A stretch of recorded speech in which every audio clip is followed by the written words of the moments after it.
आणि या चैतन्यदायी गणेशोत्सवाचे जनक स्वर्गीय लोकमान्य टिळक यांच्या पावन चरणी त्रिवार अभिवादन करून गणेश मित्र मंडळ चिंचेची तालीम चौक ट्रस्ट उपस्थित सर्व गणेश भक्तांचे सहर्ष स्वागत करीत आहे.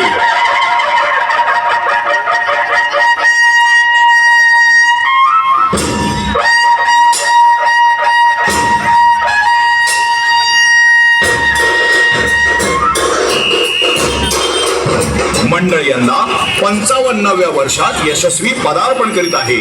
जनजागृती, समाज प्रबोधन, ऐतिहासिक, धार्मिक, पौराणिक आणि देशभक्ती अशा विविध विषयांवरील भव्य देखाव्यांची उज्ज्वल परंपरा असणाऱ्या आमच्या मंडळाने यंदाच्या वर्षी सादर केलेला पौराणिक देखावा नरसिंह अवतार, नरसिंह अवतार, नरसिंह अवतार, नरसिंह अवतार. अन्याय, दुराचार आणि विध्वंस यामुळे ग्रासलेल्या पृथ्वीनं कळवळून आक्रोश केल्यामुळे प्रत्यक्ष श्री नारायणांनी वराह अवतार धारण करून उन्मत्त झालेल्या राक्षसराज हिरण्याक्षाचा वध केला आणि त्यामुळे त्याचा भाऊ हिरण्यकश्यपू प्रचंड संतापला.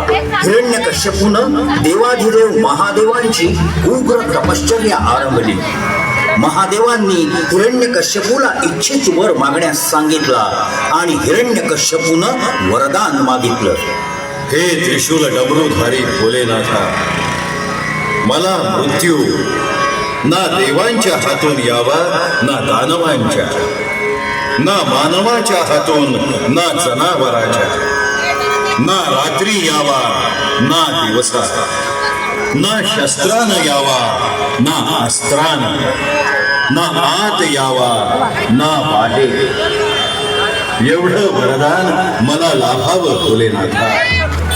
संपूर्ण ब्रह्मांडात सर्वश्रेष्ठ असणाऱ्या महादेवांचं वरदान लाभताच हिरण्यकश्यपूचं मृत्यू भय नष्ट झालं. त्याला सत्ता आणि शक्तीची धुंदी चढली. भगवान विष्णूंची असलेल्या वैराची आग मात्र त्याच्या मस्तकात धुमसत होती. अशा कमालीच्या नारायण द्वेष्टा हिरण्यकश्यपूच्या स्वगृही त्याचा प्रत्यक्ष वंश असलेल्या प्रल्हादानं त्याचा हुकूम पायदळी तुडवला. प्रल्हाद नारायणाच्या नामस्मरणात अखंड दंग असे. प्रल्हादाच्या मुखी असणारं अखंड नारायण नाम बंद झालं पाहिजे या एकाच वेळानं हिरण्यकश्यपूला ग्रासलं होतं. नारायण नारायण नारायण नारायण. थांबा नारदा, थांबा. तुम्हाला कल्पना नसेल पण आमच्या राज्यात नारायणाचं नाव घ्यायला बंदी आहे. नारायण नारायण. आपण देवर्षी आहात, नाहीतर आपली ही जिव्हा कापण्यास आम्ही मागे पुढे पाहिलं नसतं. राजन, नारायणाचं नामस्मरण करण्यासाठी कसला प्रतिबंध? तू कितीही छळ कपट केलंस तरी नारायणाचं नामस्मरण बंद होणार नाही. देवर्षी राजन, तुझ्या राजवाड्यात विष्णू भक्ती आहे. म्हणूनच तुझ्या पुत्रावर प्रल्हादावर तू कितीही अत्याचार केलेस तरी त्याचा नारायण नामघोष बंद झाला नाही.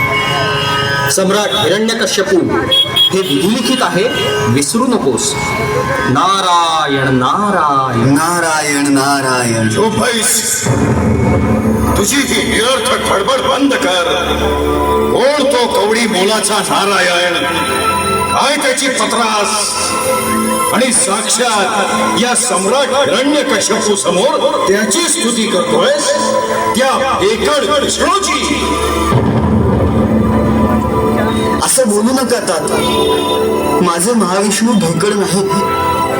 पृथ्वीवर जेव्हा पापांचा अंधार आणि अनाचाराची सत्ता माजते तेव्हा तेव्हा अवतार घेऊन दुष्ट शक्तींचा समूळ नायनाट करणारे महाशक्तिशाली नारायण भ्याड कसे असतील?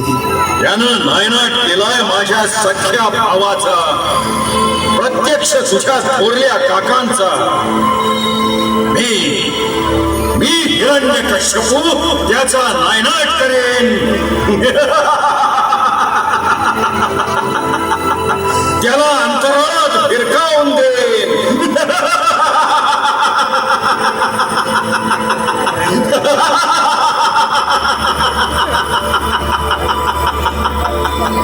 माते तू काहीच का बोलत नाहीस?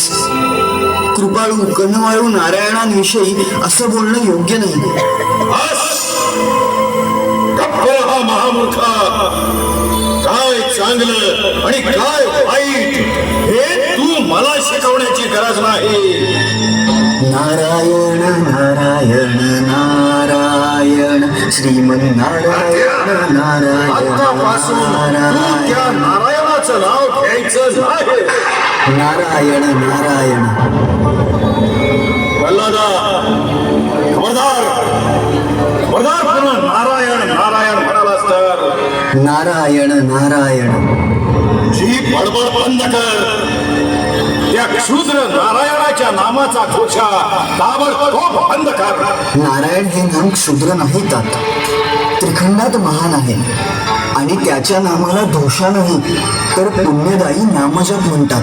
नारायण सर्वत्र आहेत. नारायण सद्भक्तांना दिसतो. दिसतो पण मला का दिसत नाही? माझ्या समोर का येत नाही तो नारायण?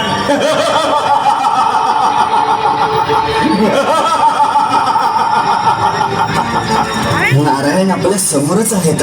असं या महालाच्या निर्जीव भिंतीत आहे. निश्चितपणे आहे नारायण. तर मग या अचेतन दगडी खांबात सुद्धा असेल तुझा तो नारायण. असे म्हणतात तो आहेच. या दगडी खांबातही त्यांचे वास्तव्य आहे. लादा, इतका मस्त वालपणा तर मग आता दाखवतोच खांबात बसलेल्या तुझ्या नारायणाला या महापराक्रमी हिरण्य कश्यपूच्या गदेचा पराक्रम.